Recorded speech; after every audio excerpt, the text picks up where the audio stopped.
First Samuel chapter 13.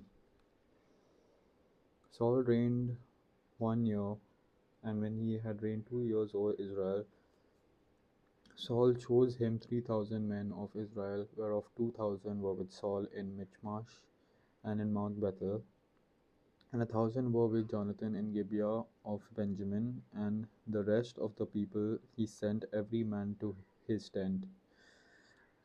And Jonathan smote the garrison of the Philistines that was in Geba, and the Philistines heard of it. And Saul blew the trumpet throughout all the land, saying, Let the Hebrews hear. And all Israel heard say that Saul had smitten a garrison of the Philistines, and that Israel also was had in abomination with the Philistines.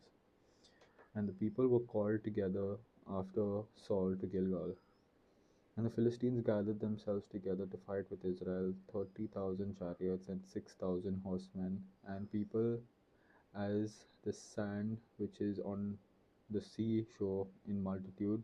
And they came up and pitched in Michmash, eastward from Bethaven. When the men of Israel saw that they were in a strait, for the people were distressed, then the people did hide themselves in caves, and in thickets, and in rocks, and in high places, and in pits. And some of the Hebrews went over Jordan to the land of Gad and Gilead. As for Saul, he was yet in Gilgal, and all the people followed him trembling. And he tarried 7 days according to the set time that Samuel had appointed. But Samuel came not to Gilgal, and the people were scattered from him. And Saul said, Bring hither a burnt offering to me, and peace offerings. And he offered the burnt offering. And it came to pass that as soon as he had made an end of offering the burnt offering, behold, Samuel came, and Saul went out to meet him, that he might salute him. And Samuel said, What hast thou done? And Saul said, Because I saw that the people were scattered from me, and that thou comest. Verse 11 again. And Samuel said, What hast thou done? And Saul said, Because I saw that the people were scattered from me, and that thou camest not within the days appointed, and that the Philistines gathered themselves together at Michmash. Therefore said I, The Philistines will come down now upon me to Gilgal, and I have not made supplication unto the Lord. I forced myself therefore, and offered a burnt offering. And Samuel said to Saul, Thou hast done foolishly. Thou hast not kept the commandment of the Lord thy God, which he commanded thee. For now would the Lord have established thy kingdom upon Israel forever. But now thy kingdom shall not continue. The Lord hath sought him a man after his own heart, and the Lord hath commanded him to be captain over his people, because thou hast not kept that which the Lord commanded thee. And Samuel arose and gat him up from Gilgal unto Gibeah of Benjamin.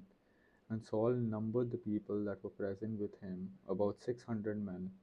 And Saul and Jonathan his son, and the people that were present with them, abode in Gibeah of Benjamin, but the Philistines encamped in Michmash. And the spoilers came out of the camp of the Philistines in 3 companies. One company turned unto the way that leadeth to Ophrah, unto the land of Shual, and another company turned the way to Bethhoron, and another company turned to the way of the border that looketh to the valley of Zeboim toward the wilderness. Now there was no smith found throughout all the land of Israel, for the Philistines said, Lest the Hebrews make them swords or spears. But all the Israelites went down to the Philistines to sharpen every man his share, and his coulter, and his axe, and his mattock. Yet they had a file for the mattocks, and for the coulters, and for the forks, and for the axes, and to sharpen the goads. So it came to pass in the day of battle that there was neither sword nor spear found in the hand of any of the people that were in Saul and Jonathan, but with Saul and with Jonathan his son was there found, and the garrison of the Philistines went out to the passage of Michmash.